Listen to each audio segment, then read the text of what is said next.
সালাম আলাইকুম।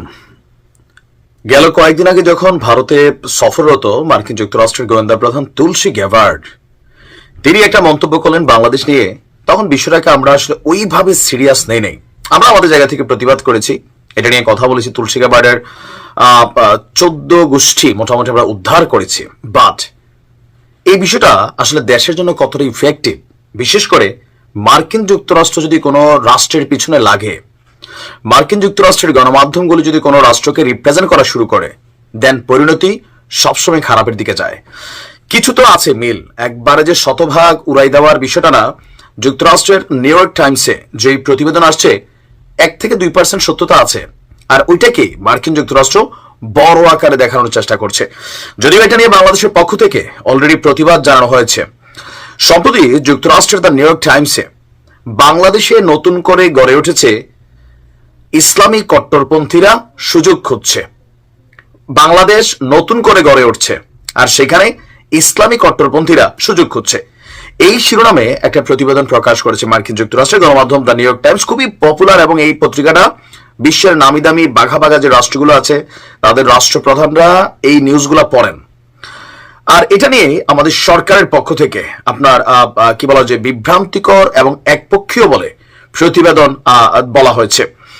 সেখানে বলা হয়েছে আপনার প্রবন্ধটার যদি খুবই গুরুত্বপূর্ণ আপনার কিছু আমরা জিনিস দেখি, সেখানে লিখছে বাংলাদেশের অগ্রগতি এবং চ্যালেঞ্জের বাস্তবতা। আমাদের সরকার বলছে প্রবন্ধটিতে কিছু ধর্মীয় উত্তেজনার ঘটনা এবং রক্ষণশীল আন্দোলনের কথা বলা হয়েছে, কিন্তু এর বিপরীতে দেশের সামগ্রিক উন্নয়ন, সমাজের অগ্রগতির দিক থেকে তারা আপনার এখানে সামনে নিয়ে আসেনি। আর আরেকটা ভুল তথ্য হচ্ছে যে প্রধান উপদেষ্টা ডক্টর মোহাম্মদ ইউনূস চরমপন্থী শক্তির বিরুদ্ধে কঠোর অবস্থান নেননি। মানে নিউ ইয়র্ক টাইমস বলছে যে তিনি এই শক্তিটাকে দাঁড়ানোর সুযোগ করে দিচ্ছেন, বাট সরকার বলছে যে এটা সম্পূর্ণ বিভ্রান্তিকর এবং দীর্ঘদিনের নারী ক্ষমতায়নের কাজকে অস্বীকার করে। ইউনূস সবসময় নারীর ক্ষমতায়নের পক্ষে দাঁড়িয়েছেন। গ্রামীণ ব্যাংক এবং তার কেরিয়ার জুড়ে নারীদের অর্থনৈতিকভাবে স্বাবলম্বী করার জন্য কাজ করেছেন।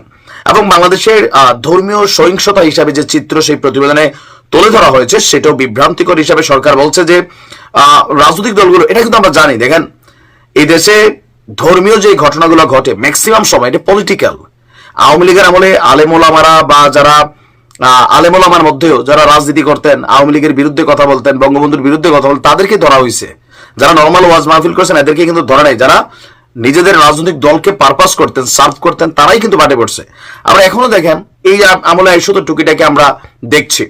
মানে মোট কথা তাদের এই প্রতিবেদনটাতে বাংলাদেশের যে প্রেক্ষাপট এটাকে 100% ভুলভাবে আমার কাছে মনে হয় যে নিজের কাছেও মনে হয়েছে টোটাল প্রতিবেদনটাতে বাংলাদেশকে নিয়ে একটা মিসলিড করা হয়েছে। আর এখানে আমরা যদি দেখি যে আপনার তাদের ফিচারটার মধ্যে আরো কিছু গুরুত্বপূর্ণ অংশ হচ্ছে, দেখেন এটা আমার কাছে মনে হচ্ছে যে লম্বা চূড়া বিশাল একটা গল্প ইতিহাস তারা তুলে ধরেছে, যেটা সম্পর্কে বাংলাদেশের প্রেক্ষাপটের 1 থেকে 2% মিল আছে, কিন্তু তারা শতভাগ সামগ্রিক চিত্রটা এটা দেখিয়েছে। এখন ইফেক্ট কি হইতে পারে? যে ইফেক্টটা হতে পারে বাংলাদেশ সম্পর্কে ইসলাম ফোবিয়া জিনিসটা এখানে ঢুকাই দেওয়া হবে।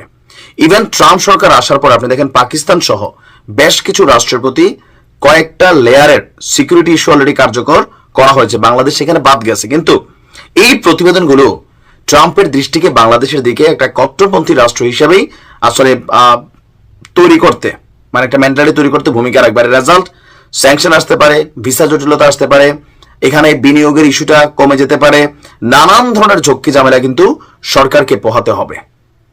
আর এই মুহূর্তে ডক্টর ইউনূসের সরকারের জন্য যেখানে বৈশ্বিক সমর্থন প্রয়োজন, সেখানে মার্কিন যুক্তরাষ্ট্রের এই ভূমিকা ওনাকেও বিপদে ফেলবে। যদি সরকার এটার প্রতিবাদ জানিয়েছে, বাট কতটুকু আমেরিকা এটাকে আমলে নেবে, কারণ তাদের গোয়েন্দা প্রধান এসে বলছে ভারতে বসে আপনাদের কথাগুলো নিশ্চয়ই খেয়াল আছে। বাট এই প্রতিবেদনটা আমি আপনাদের সামনে ওইভাবে আনলাম না, কারণ এটা অর্ধেক পড়লে অনেকে বলবেন ভাই এটা সঠিক সঠিক সঠিক, কেউ বলবেন ভুল ভুল ভুল।